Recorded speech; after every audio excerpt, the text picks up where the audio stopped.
አድማጭ ተመልካቾቻችን እንግዲህ ዕለታዊ አበይት ጉዳዮች ዛሬ የገባንበትን ቻናል ሁልጊዜ የምናደርገው በቀዳሚነት ላይክ አድርጉ፣ ከዛ ሼር አድርጉ፣ ከዛም ሰብስክራይብ። እነዚህን ከእናንተ የሚጠበቁ ኃላፊነቶችን ተወጡ። አፋባ ምኒልክ ዕዝ በዘመቻ አባናደው የተገኙ ድሎችን አስጠብቆ አዳዲስ ድሎችን በማስመዝገብ መቻሉን በገለጸበት የግንባር ማብራሪያው በሰሜን ወሎ ዞን የሚገኙ ኮን፣ እስታይሽ፣ ሐሙሲት፣ አሁን ተገኝ፣ ቀበሮ ሜዳና ሌሎች የወረዳ ማዕከላትና ከተማ አስተዳደሮች በምኒልክ ዕዝ ቁጥጥር ስር መግባታቸው የተረጋገጠ ሆኗል። እነዚህ ድሎች እየተመዘገቡ ያሉት አዲስ በተደራጀው የደጋው መብረቅ ኮር አሃዶች ሲሆን የዞብል አምባ ክፍለ ጦር አሃድ የስኬታማ ዘመቻዎች አካል መሆናቸውም በግንባር መረጃው ላይ ተመላክቷል። በተለይም በዕዙ በመረጃው እንደገለጸው ባለፉት 3 ተከታታይ ቀናት ተጋድሎ ተጠናክሮ የቀጠለ ሲሆን ዳውንት ወረዳ ሙሉ ለሙሉ በፋኖ ኃይሎች ቁጥጥር ስር ገብታለች። ደላንታ ወረዳ ከወረዳ መቀመጫው ወገልጤና ከተማ ውጪ ሙሉ ለሙሉ በፋኖ ቁጥጥር ስር የገባ ሲሆን መቄትና ጋሸና ከከተሞች ውጪ ያሉ ቀበሌዎች 100% በምኒልክ ዕዝ ቁጥጥር ስር የሚገኙ ናቸው። ሌሎች ቁልፍ ወታደራዊ ቦታዎች በቅርቡ በቁጥጥር ስር የሚውሉ ይሆናል ሲል የዘመቻ ዝግጅቱን በግንባር መረጃው አረጋግጧል። የምኒልክ ዕዝ ተአምር የሚባል ነገር እየተሰራ ነው የሚገኙ። ይሄ አገዛዙን ብርክ ውስጥ ጭንቅ ውስጥ እንዲገባ አድርጎታል። አቅደው የተነሱበት መንገድና አቅደው የጎፈሉበት የሮጡበት መንገድና ፕራክቲካሊ የሆነ ያለው መሬት ላይ የተለያየው። ለዚህ ነው ጎንደር ላይ አዲስ የድሮን ስቴሽን የአየር ማረፊያውን በመጠቀም ኤርፖርቱን በመጠቀም ቤዝ ለማከናወን እየተሞከረ ያለው። ከዘመቻ አባናደው በድል መጠናቀቅ በኋላ በርካታ ቁጥር ያለው እግረኛ ኮማንዶ ሰራዊት ወደ ቤተ አማራ በማስገባት በሜካናይዝድ በአየር ኃይልና በድሮን ታግዞ በሙሉ አቅም ወደ ማጥቃት የገባው ያገዛዙ ሰራዊት ተመልሶ ከተሞችን ለመልቀቅ መገደዱ ገነባሁት የሚለው የውጊያ ኃይል ጽናት እንደሌለው አመላካችም። እዚህ ላይ በደንብ አስምረን መሄድ እንችላለን። የምኒልክ ዕዝ ልዩ ኦፕሬሽን ከሰራ በኋላ ኮማንዶን አስገባ፣ ልዩ ሰልጣኝ ቡድን ተባለ። መከላከያ እንደምታስታውሱት በመዓት መኪኖች እየተንጋጋ ገባ።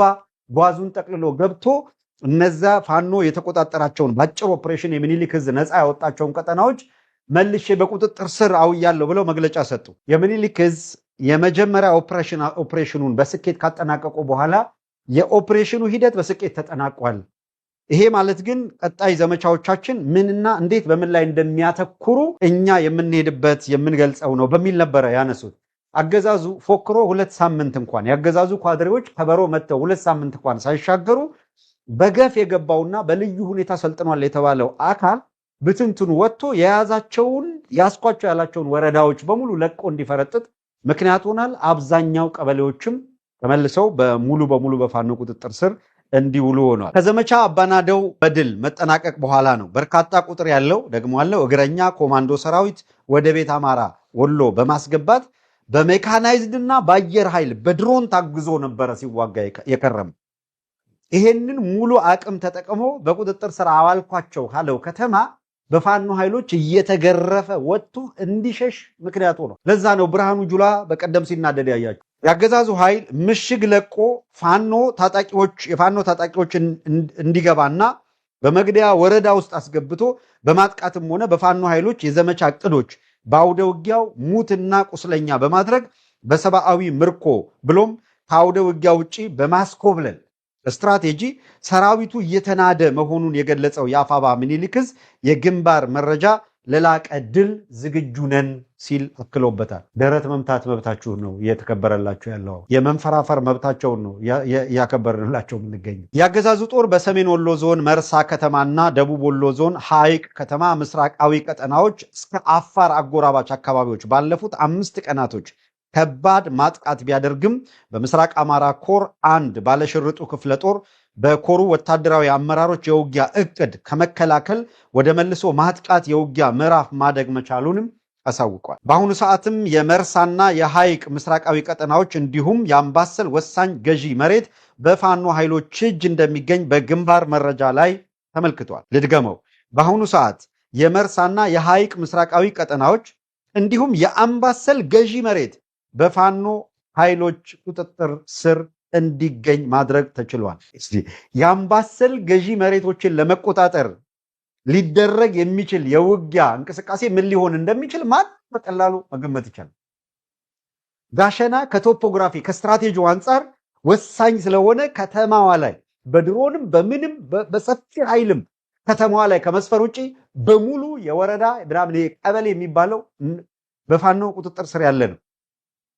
ይሄ የደርግ ዘመነ መንግስት መቋጫ ላይ ምጽዋንም ሌላውንም ለቆ አስመራ ከተማ ላይ ብቻ ለመቆየት የተገደደበትን ጊዜ የሚያሳይ የአብይ አህመድ ጦር እንኳን ኤርትራ ሄዶ ለመፋለም ጉልበት ያለው ይሁን እንኳን የሌላ ፕሮክሲ ዋር ውስጥ ገብቶ ቀጠናዊ ትርምስ ፈጥራለሁ በሚለው መልኩ ታግሎ ሊያሸንፍ ይቅርና ኢትዮጵያ እንድትበታተን የሚያደርግ የያዙትን እቅድ ለማሳካት ከሚገቡበት ምናልባት ነውረኛ የጦረኛ ፖሊሲያቸው ውጪ ድል አድርገው ሊቀጥሉ የሚችሉበት እድል እንደሌለ ያውቁታል። አቅማቸውን በደንብ ስለሚያውቁት እንቀጥልሽ። መርሳና የሐይቅ ከፊል አካል ማለት ደሴ አፍንጫ ስር መሐረብ ይዘህ ተጠግተሃል ማለት። ሐይቅ ከፊል ሐይቅ ጋር ለመድረስ እነ መርሳን እነ ውርጌሳን እነ ውጫሌን እነዚህ በሙሉ ከወልዲያ ጀምሮ ስንት የውጊያ ቀጠናዎች ላይ እንዴት በምን ሁኔታ ታልፎ እዛ ተደረሰ የሚለውን ለመገመት ለመተንተንና የክብደቱን ሁናቴ ለመረዳት ወታደራዊ ምናምን ሳይንስ ተንታኝ ገለመሌ መሆን የሚጠይቅም አይደለም። እውነት ለመናገር በተለይ ጂኦግራፊው መልክዓ ምድሩን ለሚያውቀው አካል። በሌላ በኩል በዚሁ ወሎ ቤት አማራ ቀጠና ምኒልክ ዕዝ ከሰሞኑ ዳግም ነፃ ባወጣቸው ቀጠናዎች ህዝባዊ ውይይት እያካሄደ የህዝብ አስተዳደር መዋቅር እየዘረጋ እንደሆነም የመረጃ ምንጮቻችን የተጨባጭ ሁኔታውን መሰረት አድርገው አድርሰውናል። በዚህም በደቡብ ወሎ ዞን አምባሰል ወረዳ ከህዝብ ጋር ሰፊ ውይይት በማካሄድ ህዝቡ የመረጣቸውን አመራሮች በመሾም 4 ንዑስ ወረዳዎችን በማሰባሰብ የአምባሰል ወረዳ አስተዳደርን መመስረቱን አፋብሃ ምኒልክ ዕዝ የህዝብ ግንኙነት መምሪያ ይፋ አድርጓል። አሁን ይህንን ተመልከቱ፣ ልድገመው።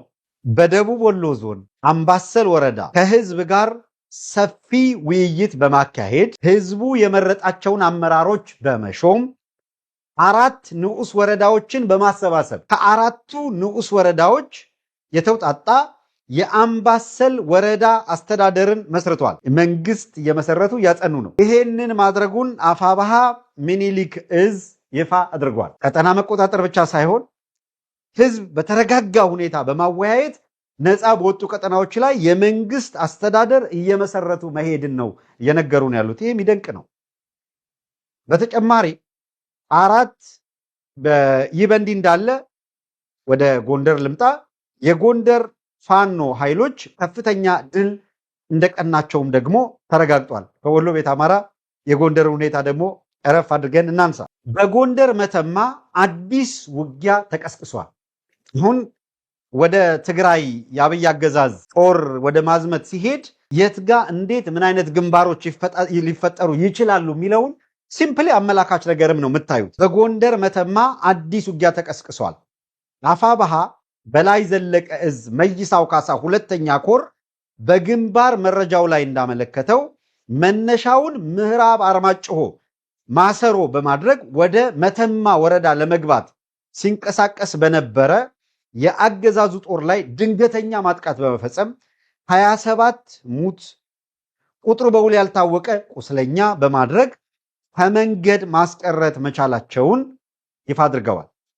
በተጨማሪም 4 የሞርተር ቁምቡላ፣ 1 ሳጥን ሙሉ የዲሽቃ ተተኳሽ እንዲሁም ከ30 በላይ ወታደራዊ የሎጂስቲክ ሻንጣ በቁሳዊ ምርኮ መልኩ መገኘታቸው ተመዝግቧል። በዚህ አውደ ውጊያ መይሳው ካሳ 2ኛ ኮር እና ደጃዝማች 4ኛ ኮር ቅንጅታዊ ውጊያ ማድረጋቸውን ድሉ የተመዘገበው በሁለቱ ኮር አሃዶች መሆኑን የግንባር መረጃው ይሄ በደፈጣ የመጀመሪያው ውጊያ በአሁኑ ሰዓት ተጨማሪ ኃይል ወጥቶ ወደ መደበኛ አውደ ውጊያ ተቀይሯል ያለው የኮሩ የግንባር መረጃ ይሄ መረጃ አጠናክረን ወደ ፕሮግራም እስከገባንበት ድረስ ውጊያው እንደቀጠለ ቆይቷል። እንግዲህ ማምሻውን ጋፕ ይልና እንደምታውቁት ደግሞ የምሽት ውጊያ የሚጀምሩበት ሊነጋጋ ሲል እንደዚህ አይነት አዲስ ስታይል ጀምረዋል። ግን በሁሉም የምሽት ውጊያዎች አይቀጡ ቅጣት እየተቀጡ ስለሆነ ያዋጣናል ብለው ይገፉበታል ወይስ የምሽት ውጊያ ይተውታል? የምናየው ይሆናል። የአገዛዙ የጥምር ኃይል ቀለበት ውስጥ ገብቶ ክፉኛ እየተቀጠቀጠ መውጫ አጥቶ ይገኛል ሲልም ነው የግንባር ውሎውን የዘገቡ የመረጃ ኃይሎች ያደረሱ። ይሄ በዚህ ሁኔታ በዚያና በዚህ መውጫ አጥቶ ቀለበት ውስጥ ገብቶ ችግር ውስጥ ሲገባ ግን ተጨማሪ ኃይል ከማሰሮ ደንብ አቅጣጫ የመጣ መሆኑን እንዲሁ መረጃዎች ደግሞ ጠቁመናል። ስለዚህ በዚያ ቀጠና ትግል እያደረጉ ያሉ አካላትን በተለያየ መንገድ መረጃው የሌላቸው ከሆነ መረጃው እንዲደርሳቸው ማድረግ የሚገባው ወይም በማሰሮ ደንብ አቅጣጫ ሌላ ተጨማሪ ኃይል ከፍ ያለ ኃይል ወደዛ ለማስጠጋት የሚችሉትን እያደረጉ ነው የሚገኙት። በጥንቃቄ ነገሩን ማየት ይጠበቃል።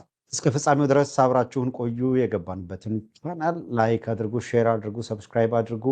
አብራችሁን ስለሆናችሁ ሁልጊዜም ደስ ይለናል። ምስጋናችንም ልባዊ ነው። ሁልጊዜም እንደምንለው በዛሬው ዕለት ከተመዘገቡ እጅግ ወሳኝ አነጋጋሪ ድሎች መካከል 4 ወረዳዎች ዛሬ ነፃ ወጥተዋል። በወረዳ ደረጃ ነው የምንነጋገረው። 4 ወረዳዎች ዛሬ በአንድ አካባቢ ላይ ብቻ ሙሉ በሙሉ ከአገዛዙ ነፃ ወጥተዋል። ይሄንን መርዶ እያንዳንዱ ካድሬ እንዳይሰማ ጭንቀታቸውን እናውቀዋለን፣ ስቃቸውን እናውቀዋለን። በትግል ውስጥ ተዘብዝፈው በትግል ውስጥ ተሰግስገው የሚችሉትን ነገር ሁሉ በማድረግ የአገዛዙን እስትንፋስ ለማስቀጠል የሚጥሩ በአማራ ሕዝብ ትከሻ ላይ በዚህ ሕዝብ ንጹህ ትግል ላይ የሚቆምሩ እንዳሉ ግልጽ ነው። ሰው እያንዳንዱን ቆማሪ ማሸነፍ የሚቻለው በጽናት ታግሎ ወደፊት በመጓዝ ብቻ ነው። ይሄ ጽኑ እምነት ነው። ይሄ ጽኑ እምነት እስከፈለግከው ደረጃ ያስጉዘናል። በድጋሚ አብራችሁን ስለሆናችሁ እናመሰግናለን። የግንባር ውሎን በተመለከተ የተወሰኑ መረጃዎችን ወደ ማቅረብ እንሸጋገር። ቀዳሚ የምናደርገው በወሎ ቤተ አማራ 4 ወረዳዎች ነፃ መውጣታቸውን ነግረናችሁ እንጀምራለን። ይሄ ለአገዛዙ ጭንቅ፣ በወገን በኩል ላለ ደግሞ ትልቅ ደስታና የምስራች የሚፈጥር እንደሆነ ግልጽ ነው። ምንድነው የተፈጠረው? በወሎ ቤተ አማራ 4 ወረዳዎች ነፃ ወጥተዋል። ውጊያው አድማሱን እያሰፋ ይገኛል። ዳውንት፣ ዋድላ፣ ጋዞ፣ እስታይሽ እና አሁን ተገኝ ወረዳ አንጎት ከተማ በፋኖ ኃይሎች ነፃ ወጥተዋል። ደግመዋለሁ። ውጊያው አድማሱን እያሰፋ ይገኛል። ዳውንት፣ ዋድላ፣ ጋዞ፣ እስታይሽ እና አሁን ተገኝ ወረዳ ወይም አንጎት ከተማ በፋኖ ኃይሎች ነፃ ወጥተዋል። ባለፉት 36 ሰዓታት ብቻ በተካሄዱ ከባድ ውጊያዎች 4 ወረዳዎች ሙሉ በሙሉ ነፃ ወጥተዋል። ውጊያው ወደ ጋሸና ከተማ አቅጣጫ እያመራ መሆኑን የግንባር ዘጋቢዎች ከስፍራው ያደረሱት መረጃ ያሳያል። አፋብኃ ምኒልክ ዕዝ የደጋው መብረቅ ኮር የፋኖ ኃይሎች ካገዛዙ ጥምር ጦር ጋር ባደረጉት የ24 ሰዓት ከባድ ትንቅንቅ ዛሬ ጥቅምት 25 ቀን 2018 ዓ.ም ንጋት ላይ እስታይሽ ከተማን ሙሉ በሙሉ ተቆጣጥረዋል። ሌሊቱን በቀጠለው ውጊያ የጋዞ ወረዳ ወሳኝ ገዢ መሬትን በመቆጣጠር ከተማዋን ቀለበት ውስጥ ማስገባት የቻሉት የፋኖ ኃይሎች እስታይሽ ከተማን ነፃ ያወጡበት የውጊያ ጥበብ ለጋሸና ውጊያ ከፍተኛ የሞራል መነቃቃት እንደፈጠረ የግንባር መረጃዎቹ አመላክተዋል። እስታይሽ ላይ ስሩ የተቆረጠው ያገዛዙ ጦር አሁን ተገኘ ወረዳ ላይ ራሱን ችሎ እንዳይቆም ተደርጓል። ይህንን ያለው የግንባር መረጃ የአሁን ተገኝ ማዕከል የሆነችው አንጎት ከተማ በተመሳሳይ በአነስተኛ መስዋዕትነት በፋኖ ኃይሎች ሙሉ በሙሉ ነፃ ወጥታ በቁጥጥር ስር ውላለች። ጥቅምት 24 ለጥቅምት 25 አጥቢያ ሌሊቱን በቀጠለው ውጊያ ብቻ 2 የወረዳ ከተሞችን ለቆ ዋና ኃይሉን ጋሸና ከተማ ላይ ያከማቸው የብልጽግና ጦር በአሁኑ ሰዓት ጋሸና ከተማን በጀነራል መድፍ አጥሮ ከተማዋን በመከላከል ላይ ይገኛል። የብልጽግናው ጦር የስታይሽ ከተማን ላለመልቀቅ ሜካናይዝ ኃይል ተጠቅሞ በድሮን ታግዞ ውጊያ ሲያደርግ ቢውልም የሌሊት ውጊያ ደካማ ጎኑ መሆኑን ተከትሎ የፋኖ ኃይሎች 360 ዲግሪ የከተማዋን ከበባ በማድረግ ልዩ ማጥቃት ፈጽመው ያንን መቋቋም ተስኖት ስታይሽ ከተማን ለቆ ለመውጣት እንደተገደደ የአፋብኃ ምኒልክ ዕዝ የግንባር መረጃቸው ያሳያል። ብልጽግና በበኩሉ ጋሸና ከተማን በ2 ድሮን ቅኝት በመጠበቅ ላይ መሆኑ መረጃዎች ያመላክታሉ። የድሮን ቅኝት ከጋሸና ከተማ ጀምሮ ቦያ ሚካኤል፣ ሻሪያ ገነት፣ ሐሙሲት፣ የጋዞ ወረዳ መቀመጫ በሆነችው ስታይሽ ከተማ፣ የራስ አንጎት ወረዳ መቀመጫ በሆነችው አሁን ተገኘ ከተማ፣ ቀበሮ ሜዳ፣ ድልብና ፉል መስክ ድረስ ቅኝት እየተደረገ ነው። ጋሸና ከተማን ጨምሮ እስከ ዋድላ ድረስ ማለትም እንጭቄ ወንዝ፣ የዶጊት የዋድላ ወረዳ መቀመጫ በሆነችው ኮን ከተማ ድረስ ቅኝቱ እንደቀጠለ ነው። ጋሸና ከተማ ጀምሮ እስከ ላሊበላ ድረስ ማለትም አጃ፣ ድብኮ፣ ዳቦ ከተማና አካባቢው በቅኝት የተካለሉ ናቸው። ከጋሸና ጀምሮ እስከ መቄት ባለው ማለትም አቃት፣ አርቢትና ወቄጣ ተብለው በሚጠሩ አካባቢዎች ድረስ ቅኝት ሲያደርጉ መዋላቸውንም ከግንባር የተገኘው መረጃ ያመለክታል። እንደ ግንባሩ መረጃ ጥምጥማት፣ ቻይና ካምፕና መብራት ኃይል ተብለው በሚጠሩ 3 ወሳኝ ስፍራዎች ላይ ያገዛዙ ወታደራዊ ካምፖች መድፍ ጠምደው የሚገኙ ሲሆን የጋሸና ወረዳና የከተማው አቅራቢያዎች ተኩስ እንደበረታ እስከገባንበት ሰዓት ድረስ መረጃዎች ያሳያሉ። በተጨማሪም ከላሊበላ ወደ ጋሸና ድብኮ ቀጠና፣ ከመቄት ወደ ጋሸና፣ ከጋሸና ከተማ ወደ ስታይሽና ወልዲያ መውጫ ያሉ አካባቢዎች አልፎ አልፎ የዘፈቀደ የመድፍ ድብደባ እየተፈጸመ እንደሆንም ከግንባር የተገኙ መረጃዎች ያመለክታሉ። ቀጥሎ የምንሸጋገረው ወደ ጎንደር። በጎንደር ዙሪያ ሌሊቱን ውጊያ ተካሂዷል። በውጊያው የብልጽግና ሰራዊት የሰነዘረው ማጥቃትን ተከትሎ የተቀሰቀሰ ሲሆን የፋኖ ኃይሎች በሌሊት የመልሶ ማጥቃት ውጊያ ድል ቀንቷቸዋል። በሌላ በኩል አፋብኃ በላይ ዘለቀ እዝ በጉባኤ መቋጫ ላይ ሲጠብቅ የነበረውን የአቋም መግለጫውን አውጥቷል። ሲጠበቅ የቆየውን የአቋም መግለጫ አውጥቷል። መግለጫው በ3 ቁልፍ ጉዳዮች ላይ ያተኮረ ነው። የአፋብኃ በላይ ዘለቀ እዝ የግንባር መረጃ እንደሚያሳየው በሌሊት ወደ ጎንደሬ በጋሻው ክፍለ ጦር ቀጠና የገባው ያገዛዙ ጦር በፋኖ መልሶ ማጥቃት ተመቷል። ይህ የሌሊት ውጊያ የተካሄደው ጎንደር ከተማ አቅራቢያ መሆኑን ነው የታወቀው። አፋብኃ በላይ ዘለቀ እዝ ዳግማዊ ቴዎድሮስ 5ኛ ኮር ጎንደሬ በጋሻው ክፍለ ጦር ነፃ ቀጠና የሆኑትን የጎንደር ዙሪያ አካባቢዎች ለማጥቃት ቅዳና አዘዞ ተውጣቶ በሌሊት የገባውን ያገዛዙን ጦር በመልሶ ማጥቃት መምታት የቻሉት የፋኖ ኃይሎች ለከበባ የመጣውን ጦር በቆረጣ መምታታቸውን፣ ውጊያውም እስከ ንጋት ድረስ መዝለቁን የእዙ የግንባር መረጃዎች አመልክተዋል። በተመሳሳይ መረጃም ጥቅምት 25 2018 የጎንደር ከተማ አካል በሆነችው የአዘዞ ጠዳ ክፍለ ከተማ ቡርቧኳስ ቀበሌ ላይ የጎንደሬ በጋሻው ክፍለ ጦር አሃድ ቃኘው ብርጌድ በቀጠናው ለመንቀሳቀስ የሞከረውን ያገዛዙን ጥምር ጦር በድንገተኛ ማጥቃት ጉዳት ማድረሱ፣ ይህንን ውጊያ ተከትሎ ጥቂት ቆይታም ቢሆን መንገድ ተዘግቶ እንደነበረ በአውደ ውጊያ ውሎ መረጃ ላይ ተመላክቷል። በሁለቱም አውደ ውጊያ ጠላት ያልጠበቀው ነገር ገጥሞት ከፍተኛ የሆነ የስነ ልቦና ሽንፈት ደርሶበታል ያለው የእዙ የግንባር መረጃ ከቅርብ ጊዜያት ወዲህ ተከታታይ የሌሊት ውጊያ ሙከራዎች ቢኖሩም የመልክዓ ምድር ዕውቅናና የውጊያ ልምድ ብልጫ የያዙት የፋኖ ኃይሎች በትጥቅና በሰው ኃይል ብልጫ ያለውን ያገዛዙን ጦር በመልሶ ማጥቃት እየበተኑና ከጥቅም ውጭ እያወጡት ይገኛሉ።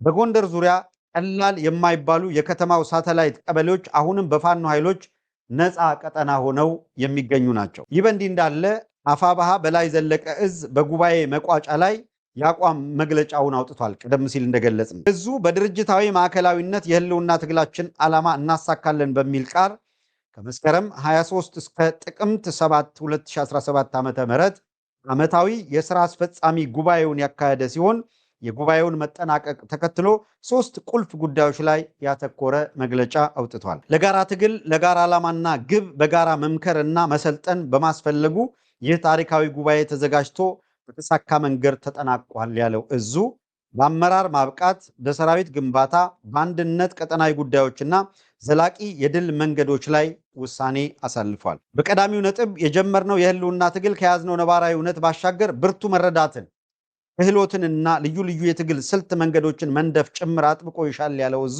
ሰራዊት ግንባታ፣ ለአመራር ማብቃትና ጓዳዊ መስተጋብሮች ልዩ ትኩረት እንደሚሰጥም ገልጿል። በሁለተኛው የመግለጫው ነጥብ ደግሞ የህልውና ትግላችንን የገጠመው የኃይል እጥረት ሳይሆን ያለንን ሰፊ ኃይል በአንድ አስተሳሰብ አቀናጅቶ ጠላት ላይ አለመተባበር እንደሆነ ገምግመናል ያለው እዙ የአንድ አማራዊ ማንነት ባለቤቶች ሆነን አንድ ጠላት ኖሮን አንድ አይነት ሞት ተደግሶልን እኛ ለምን አንድ መሆን ተሳነን ካልን ቁጭ ብለን መነጋገር አለመቻላችን ካልሆነ ሌላ ምክንያት የለም ሲል ግምገማውን አስቀምጧል። መለያየት በድርጅታዊ ማዕከላዊነት አለመጓዝና ትልቁ ዓላማና ግብ መዘንጋት ነው። ስለሆነም ማሸነፊያ መንገዳችን የህዝባችንን እንባ ማበሻ መሐረማችን፣ የተደበቀም የተገለጠም የጠላት አሰራርና እቅድን ማርከሻ ፍኖታችን አንድነት በመሆኑ ህዝቡ እስከ መጨረሻው ድረስ ተጉዞ የማሸነፊያ ቁልፍ የሆነውን አንድነት እንደሚያመጣ ያለውን ጽኑ አቋም ገልጿል። እሱ በሶስተኛ የመግለጫው ነጥብ የኢትዮጵያን ፖለቲካ ተደማጭነት፣ ታሪካዊ ልዕልናዋን በማኮሰስ በውስጥ ዓለም አቀፍ የጦር ወንጀል እየፈጸመ በቀጠናው ሀገሪቱን ወደ ጦርነት አዙሪት ውስጥ ለማስገባት እየተደረገ ያለው የጦርነት ነጋሪት ጉሰማ አካሄድ የስርዓቱን የፖለቲካ ዲፕሎማሲ ድህነት ፍንትው አድርጎ የሚያሳይ ጉዳይ ነው በማለት ወቅታዊ ሁኔታን በጥቅሉ እንዲገልጸውታል። አክለውም የምስራቅ አፍሪካ መልክዓ ፖለቲካ በየቀኑ መልኩንና ገጽታውን እየለዋወጠ የሚገኘውም በግንባር ቀደምትነት በብልጽግና ተናካሽ የፖለቲካ አካሄድ እንደሆነ በመግለጽ የብልጽግናው አገዛዝ እስካልተወገደ ድረስ በውስጥም በቀጠናውም ሰላም ማስፈን እንደማይቻል በጽኑ እናምናለን ሲል አስምሮበታል። ቀጠናዊ ቀውሱ እንዲስተካከል ቀውስ ጠማቂውን በተባበረ ክንድ ማስወገድ ምርጫ የሌለው ጉዳይ ነው በሚል ነው የመግለጫቸውን ይዘት ቀንበብ አድርገው ያወጡት። አድማጮች፣ ከሰዓት አንጻር ዘጌት ብለንም ስለገባን እያንዳንዱን መረጃ ፈጠን እያልን ነው እያቀረብን ያለ ነው። አብራችሁን ስለሆናችሁ በድጋሚ ከልብ እናመሰግናለን። አሁንም እስከ ፍጻሜው ከኛ ጋር ቆዩ። እንግዲህ ቀጥሎ የምንሸጋገረው ወደ ሸዋ ቀጠና ወደ ደረሰን መረጃ ነው። በሸዋ በሁለት ወታደራዊ ተሽከርካሪ ሲጓዝ የነበረ የብልጽግና ኮማንዶ ሙሉ በሙሉ ሲደመሰስ፣ በጎጃም የፋኖ ኃይሎች ለቀውት በወጡት ከተማ ያገዛዙ ጥምር ጦር የጦር ወንጀል ሲፈጽም ውሏል። በዚህ ጎጃም ስኬታማ የደፈጣ ጥቃቶችም ፈጽመዋል። በሸዋ መራቤቴ ቀጠና ከሬማ ወደ መራቤቴ ዓለም ከተማ በሁለት ተሽከርካሪ ተጭኖ በመጓዝ ላይ የነበረ የ101ኛ አየር ወለድ ኮማንዶ ክፍለ ጦር በፋኖ ኃይሎች ከፍተኛ ሰብአዊና ወታደራዊ ቁሳዊ ውድመቶችን አስተናግዷል። እንደ ግንባር መረጃ በሁለቱም ወታደራዊ ተሽከርካሪ ተጭኖ የነበሩ የኮማንዶ ጦር አባላት ሙሉ በሙሉ የህይወትና የአካል ጉዳት ማስተናገዳቸው ተገልጿል። አፋባሃ አሳምነው እዝ ወታደራዊ አዛዥ አርበኛ